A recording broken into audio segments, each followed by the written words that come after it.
لا حول ولا قوة إلا بالله العلي العظيم. أعوذ بالله من الشيطان اللعين الرجيم. بسم الله الرحمن الرحيم.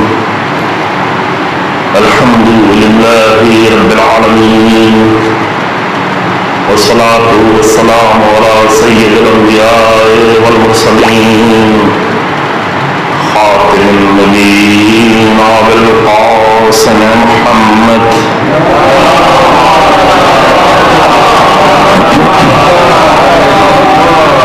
ثم الصلاة والسلام على أهل بيته الطيبين الطاهرين المعصومين المنتجبين الذين أذهب الله عنهم الرجس وطهرهم تطهيرا.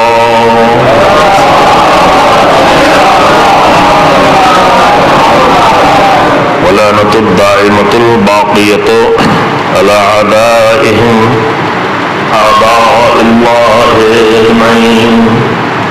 أما بعد، فقد قال الله تبارك وتعالى في كتابه الكريم. بسم الله الرحمن الرحيم. إنما يتقبل الله من المتقين. صلوات محمد وعلى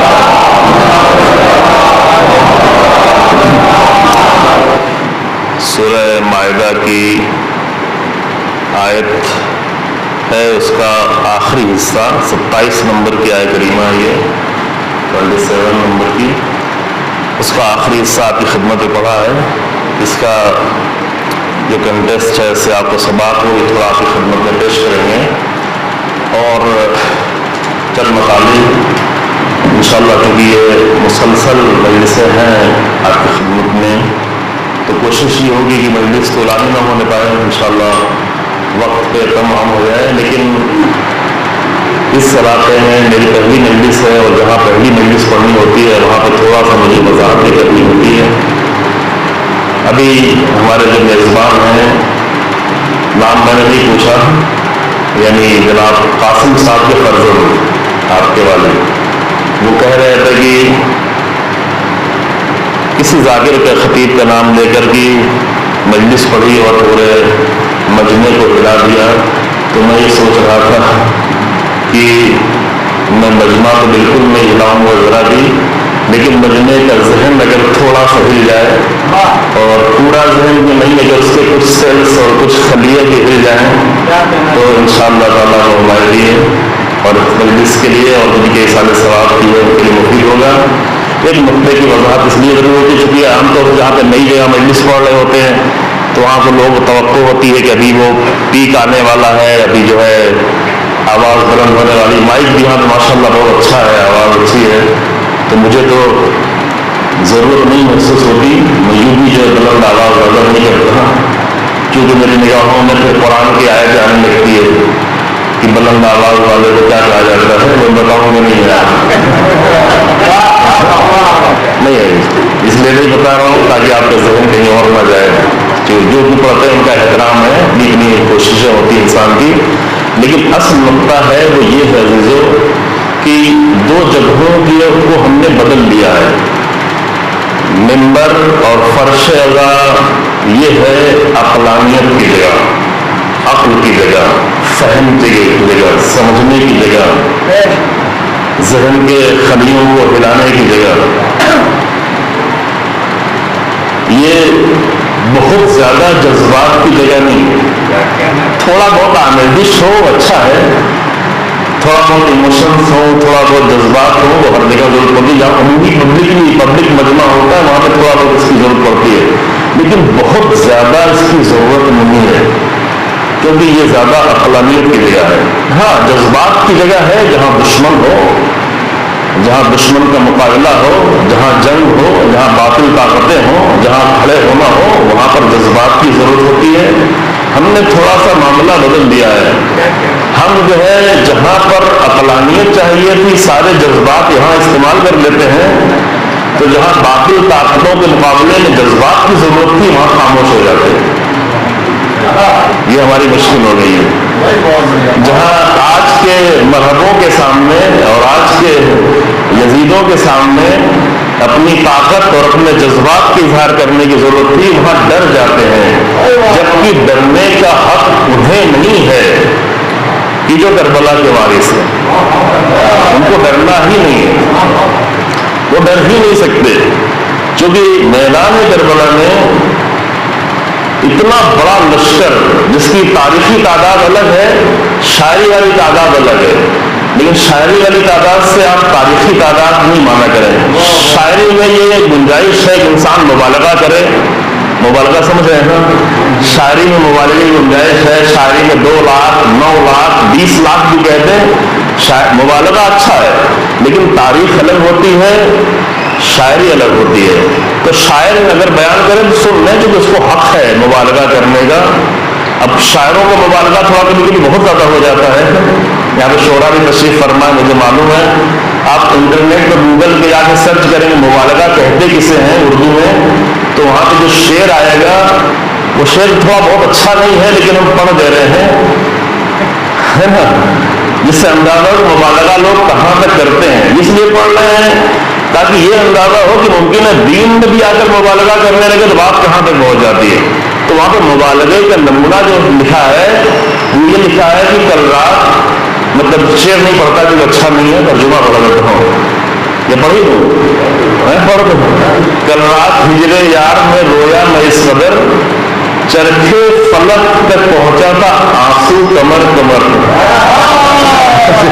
یہ مبالغہ ہے، چرخے تحرم، چرخے فلک نہیں ہے، چوتھے فلک تک پہنچا تھا پانی، یعنی آنسو کا پانی، کمر کمر۔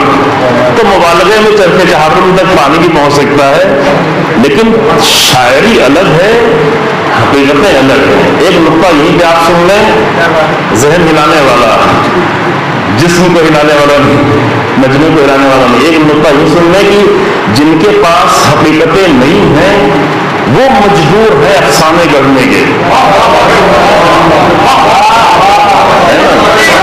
افسانے گڑھیں، افسانوں کی شاعری کریں، بیٹھ بیٹھ کے افسانے لکھیں، اور 300-400 سال گزرتے گزرتے وہی دھرم ہو جائے، وہی مذہب ہو جائے، اسی بنیاد پر سب کے سب جو ہے خرافات میں پڑے رہ جائیں۔ یہ وہ لوگ کریں جن کے پاس حقیقتیں نہیں، لیکن جن کے پاس حقیقتیں ہیں ان کو ضرورت نہیں ان ساری چیزوں کی۔ اور یہ کربلا ایک حقیقت ہے، ہماری جنگیں حقیقت ہے، جنگ بدر ایک حقیقت ہے جو ماہ رمضان میں گزری ہے، حقیقت ہے، تاریخی حقیقت ہے۔ جنگ موتا جس کا نام ہمارے جوان کبھی کم سنتے ہیں، میں کبھی کبھی پڑھتا ہوں کہ یہ آپ امیر المومنین کی فضیلتوں میں ایک ہی چیز زیادہ پڑھی جاتی ہے، وہ ہے جنگ۔ اور اگر پوچھے کہ امیر المومنین کی جنگوں میں سے کن کن جنگوں کا نام یاد ہے تو 90% لوگ کہیں گے خندق و خیبر، جبکہ امیر المومنین کی جنگیں بہت زیادہ، اگر بہت زیادہ ذہن پہ زور دے تو شاید 1-2 جنگ کا نام اور لے لیں کہ بدر و احد، یا مثلاً صفین و نہروان و جمل، لیکن 27 یا کم سے کم 27 یا 29 جنگیں تو وہ ہیں جس میں رسول اللہ خود گئے تھے، اور 29 جنگوں میں صرف ایک جنگ وہ ہے جس میں امیر المومنین ساتھ میں نہیں گئے تھے، کیونکہ رسول اللہ اپنا لائق بنا کے گئے تھے، اور یہ کہہ کے گئے تھے کہ دیکھو مجھ سے تم سے وہی نسبت ہے جو ہارون کو موسیٰ سے تھی، لہٰذا یہاں پہ ٹھہرو جنگ تبوک میں۔ باقی ہر جنگ میں امیر المومنین رہتے تھے، اور کئی ساری جنگیں ایسی بھی ہیں جس میں رسول اللہ بھی نہیں گئے تھے لیکن امیر المومنین کو سپہ سالار بنا کے بھیجا تھا۔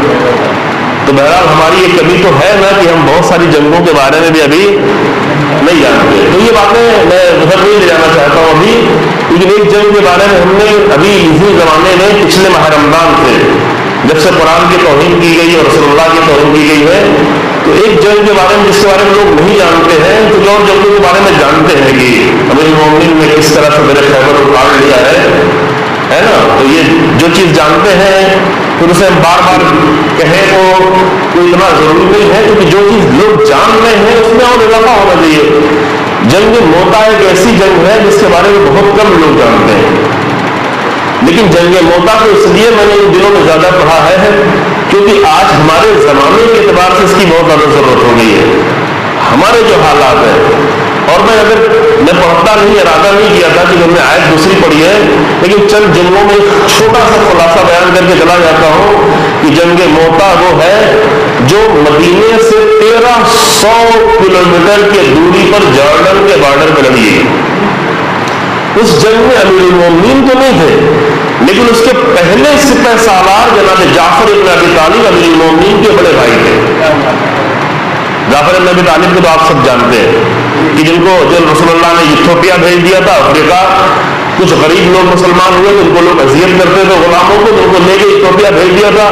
ایتھوپیا میں جا کر بادشاہ کے دل میں اسلام کا پرچم انہوں نے گاڑ دیا اس میدان جنگ میں، اور اس کو متاثر کر دیا، اور کئی سال وہاں پہ رہے، اور ایک طولانی مدت رہنے کے بعد جب 7ویں صدی ہجری میں جناب جعفر پلٹے ہیں مدینے اسلام میں، مدینے میں اسلام مضبوط ہو چکا تھا، تو رسول اللہ نے فرمایا کہ ایک جنگ جیتے تھے اسی دن، رحم جنگ خیبر کی بات ہے، بڑی جنگ جیتے تھے، لیکن رسول اللہ نے فرمایا کہ مجھے نہیں اندازہ ہے کہ میں جعفر کے آنے پر زیادہ خوش ہوں یا جنگ جیتنے میں زیادہ خوش ہوں۔ کامیابی کا مرحلہ طے کر گیا ہے، اور بہت جلدی ہی چند مہینے بعد ہی ان کو جنگ کے میدان میں سپہ سالار بنا کے بھیج دیا، اور 3 سپہ سالار بنائے، جناب جعفر بن ابی طالب، زید ابن حارثہ جو رسول اللہ کے منہ بولے بیٹے بھی تھے اور غلام تھے لیکن منہ بولے بیٹے جیسے، کہ جن کا ذکر قرآن میں ہے کہ منہ بولے بیٹا اصل میں بیٹا نہیں ہوتا، کہ ان کی بیوی سے رسول اللہ کی شادی ہوئی تھی، رسول اللہ نے اپنی چھوٹی بہن کی شادی ان سے کی تھی اور اسے پٹ نہیں پائی جناب زینب کی، کلچرل ڈفرینس ہونے کی بنیاد پہ، تو طلاق رسول اللہ نے پڑھا، پھر رسول اللہ نے شادی کی، تو لوگوں کو یہ کیسے ہو سکتا ہے کہ زید تو منہ بولا بیٹا تھا، بیٹے سے شادی ہو گئی۔ رسول اللہ نے 2 رسمیں توڑی تھی، ایک رسم یہ توڑی تھی کہ خاندان بنی ہاشم کی ایک عظیم خاتون جناب زینب کی شادی ایک غلام سے کی، اب یہ رسمیں ہم لوگ توڑنے کی ہمت نہیں کر پاتے ہیں، لیکن اگر رسول اللہ کے صحیح دین پہ ہوتے تو یہ سب کچھ کرنے کی ضرورت ہوتی۔ ایک رسم یہ توڑ دی، لیکن چونکہ ان کے درمیان میں کچھ ڈفرینسز اتنے زیادہ تھے کہ وہ شادی کامیاب نہیں ہو پائی، تو جو شادی کامیاب نہ ہو وہاں پہ کسی کو ذلیل کیے بغیر، کسی کی توہین کیے بغیر، کسی خاندان کا مذاق لائے بغیر، کسی پرانے رشتے دار جو بہت قریب ہو چکے تھے ان کو ذلیل کیے بغیر آسانی سے جدا ہو جائے، عزت کے ساتھ جدا ہو جائے، بغیر توہین کیے ہوئے جدا ہو جائے، بغیر گناہوں میں خود کو ڈالے ہوئے جدا ہو جائے۔ رسول اللہ نے طلاق پڑھ دیا، جدا ہو گئے۔ پھر مدت گزرنے کے بعد، عدت گزرنے کے بعد رسول اللہ نے جناب زینب سے خود شادی کی، تو لوگوں کا یہ کیسے ہو سکتا ہے، وہ تو منہ بولے بیٹے جیسے تھے، تو قرآن کی آیت نازل ہوئی کہ منہ بولا بیٹا بیٹا نہیں ہو سکتا۔ تو دوسری رسم یہ توڑی رسول اللہ نے۔ رسول اللہ بہت ساری رسمیں توڑتے تھے جو باطل رسمیں تھی، لیکن جو صحیح رسمیں تھی اس کو مضبوطی سے باقی رکھے ہوئے تھے۔ مثلا ایک صحیح رسم یہ تھی کہ عرب لوگ 4 مہینے میں جنگ نہیں کرتے تھے، تو جنگ تو کوئی اچھی چیز نہیں ہے، رسول اللہ نے اس رسم کو باقی رہنے دو، کم سے کم اسی بہانے 4 مہینے جنگ نہ ہو، ہے نا۔ جنگ معلوم ہے آپ لوگوں کو نا، ذیقعات اور ذوالحجہ اور محرم، یہ حج اور عمرے کا ایام اور رجب، یہ 4 مہینہ قرآن میں اس کا ذکر ہے، یہ شہر حرام ہے، یہ ماہ حرام 4 مہینے اس میں جنگ نہیں ہوتی تھی۔ رسول اللہ بھی اس کا خیال رکھتے تھے کہ اس میں جنگ نہ ہونے پائے، اور کافر لوگ دوسرے لوگ بھی اس کا خیال رکھتے تھے، تو رسول اللہ نے یہ رسم توڑ دی تھی۔ اب جناب میں جو ذکر کر رہا تھا کہ رسول اللہ نے جناب جعفر کو سپہ سالار بنایا اور دوسرا سپہ سالار زید بن حارثہ کو بنایا، یہ جن سے ذکر ہو رہا تھا، عظیم سپاہی مجاہد، کئی جنگوں میں وہ خود سپہ سالار رہ چکے تھے پہلے، اور اس کے بعد تیسرا سپہ سالار عبداللہ ابن رواحہ کو بنایا، وہ توجہ کریں گے۔ عبداللہ ابن رواحہ یہ بھی کئی جنگوں کے سپہ سالار تھے، جو کبھی کبھی ایک جنگ میں کئی سپہ سالار، میمنے کے سپہ سالار الگ، میسرے کے سپہ سالار الگ، پورے لشکر کے سپہ سالار الگ، کبھی کبھی چھوٹی جنگیں ہوتی اس میں کسی کو رسول اللہ بھیج دیتے، کبھی زید بن حارثہ کو، کبھی عبداللہ بن مکتوم کو، کبھی عبداللہ بن رواحہ کو، کئی ساری جنگوں میں خود امیر المومنین علیہ الصلوۃ والسلام کو صلوات کے ساتھ آگے بڑھتے ہیں۔ یہ لوگ جب وہاں پہ گئے، جب وہاں پہنچے جنگ کرنے کے لیے، 1300 کلومیٹر کا سفر طے کر کے مدینے سے جارڈن کے بارڈر تک ہیلی پیڈ کے ذریعے سے ان کو وہاں اتارا نہیں گیا تھا، بختر بم گاڑیوں سے وہاں نہیں گئے تھے، بلکہ گھوڑوں سے